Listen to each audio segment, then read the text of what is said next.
You've got the passion, you've got the idea, or maybe even more than one idea. And if you're pouring your heart and soul, time and effort, possibly even cash, into this book idea, what would happen if it was the wrong book? And how would you know? Well, in this episode, I'm going to be sharing with you 5 warning signs that the idea or book that you're working on or thinking of working on may not be the one that achieves the goals you're trying to achieve with it. And I'm going to be giving you some guidance on how to fix that particular issue if it happens to be the one you're having. Hi, my name is Carma Spence, and I help executive coaches, business leaders, and consultants write, publish, and market the right book the right way so that they can grow their business with that book. That includes more and better clients. That includes speaking gigs that pay you either directly or through sales. It includes media attention, anything that basically shores up your authority, your visibility, the things you need to grow your business. That's what the right book can do for you, and that's what I help my clients achieve. If you're watching this on YouTube, please do me a solid and like this video, subscribe to my channel, and ring the bell so that YouTube thinks, hey, this woman's content's pretty cool. I think I'll push it out to more people. And then I can achieve my mission of helping more people become authors with the right book, one that not only puts author next to their name, but also cash in their wallet. Oh, excuse me. So let's get to these ideas. The first warning sign is you don't know which book to write. You may be sitting on several ideas. Believe me, I've got a file. Actually, I probably have multiple files full of ideas for books that I'd like to write someday. But do I write them all at the same time? No. How do I choose which one to focus on right now? It all starts with the goal. What goal do you want this book, this next book you're going to work on, to achieve? And it needs to be fairly specific. It doesn't have to be specific as in time, but it can't just be grow my business. How? How is it going to grow your business? Do you want it to grow leads? Then there's a very specific way that you write that book so that it achieves that goal. Do you want it to underscore your authority? Do you want it to get you speaking gigs? Do you want what is your goal? Once you know what the goal is, then you can reverse engineer which book is best positioned to achieve that goal. Warning sign number 2. You can't explain why your book matters. If your why is fuzzy, your message will be too. And this is it, it's a big why for your book, but it's kind of a mini why for your business, for your life. What I'm talking about here, what I'm trying to get at here is why this book? Why now? Why should you be writing it? Why should your readers be reading it? This why not only helps you write the book, but it also helps you get through the tough parts of writing a book because as with everything in life, there's going to be ups and there's going to be downs, and the downs aren't always fun and they're kind of sloggy and hard to get through sometimes, which is why I often use AI as an accelerator. But having that why, knowing, okay, this is the goal I'm trying to achieve, and I'm trying to achieve it for this reason, this compelling reason that makes me get up in the morning and go, yes, I'm going to work on my book today because I want that goal. That's your big why. If you do not know what that is, there's going to be problems.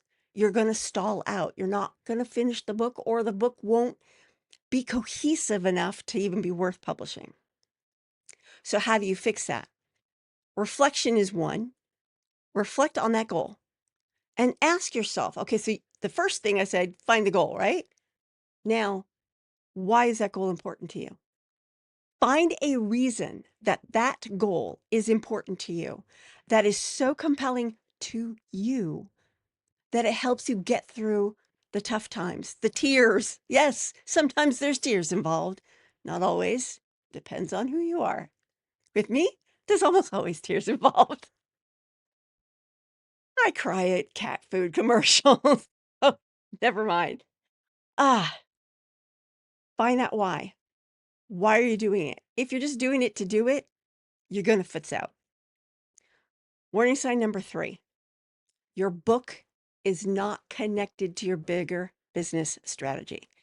Now, there are books that don't connect to a business strategy. Sure. Legacy books that are purely legacy books but you know what? They are attached to a goal. But what I'm talking about here are client attracting books, right? These are books that build your business and put cash in your wallet. They need to be attached to a business strategy. They need to lead people to your business. If all they do is read your book and go, wow, that was a great book, and then put it back on the shelf, or worse, give it to the Goodwill, it doesn't grow your business.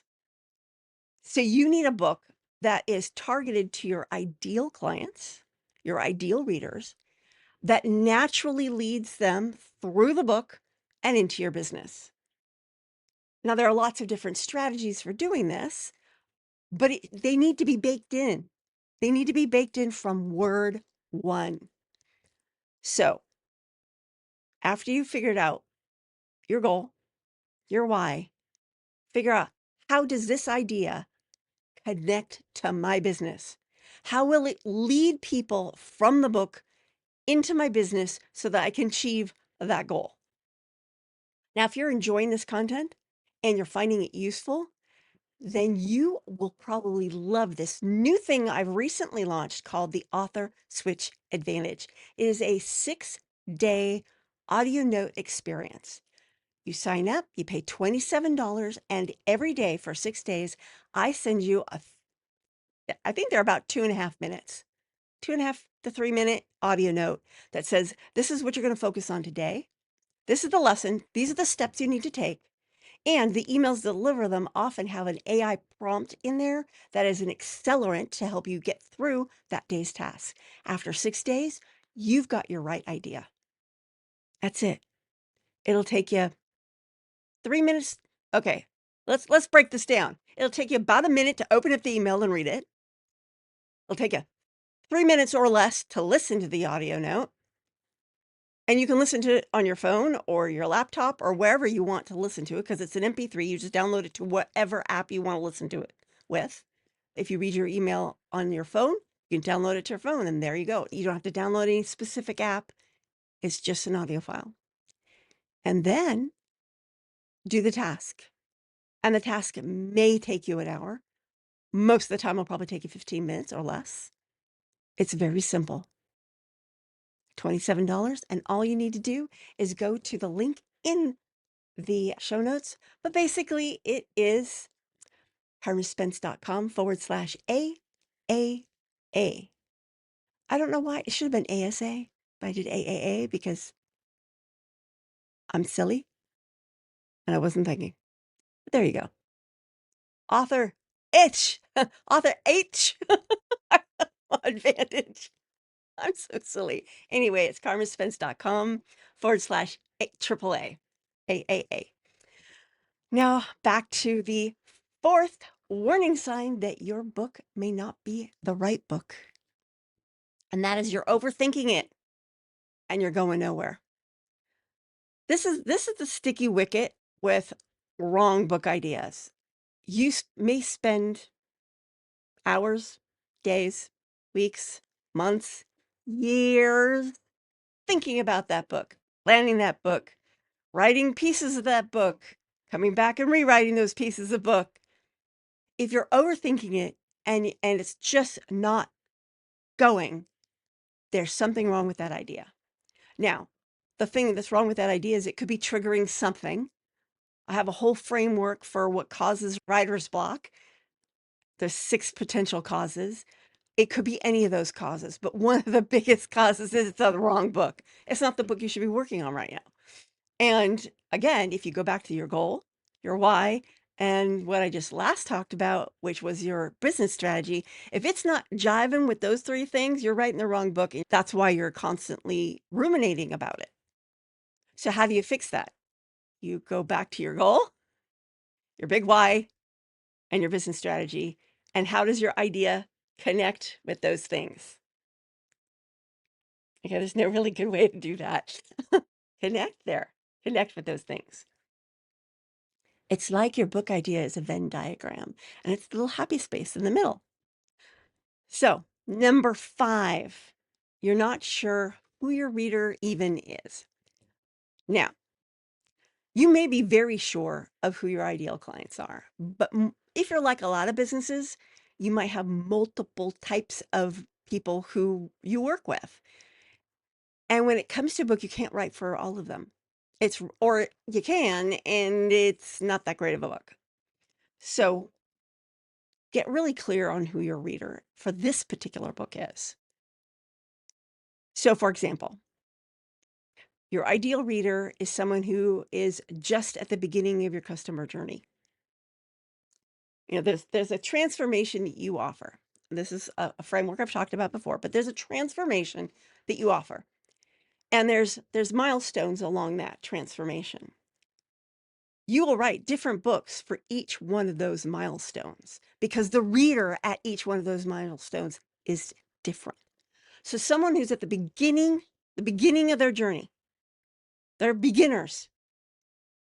They're going to want and need something different from your book than someone who's in the middle of the journey or someone who's at the end of the journey. So get very clear on what kind of reader do you want to attract with this book.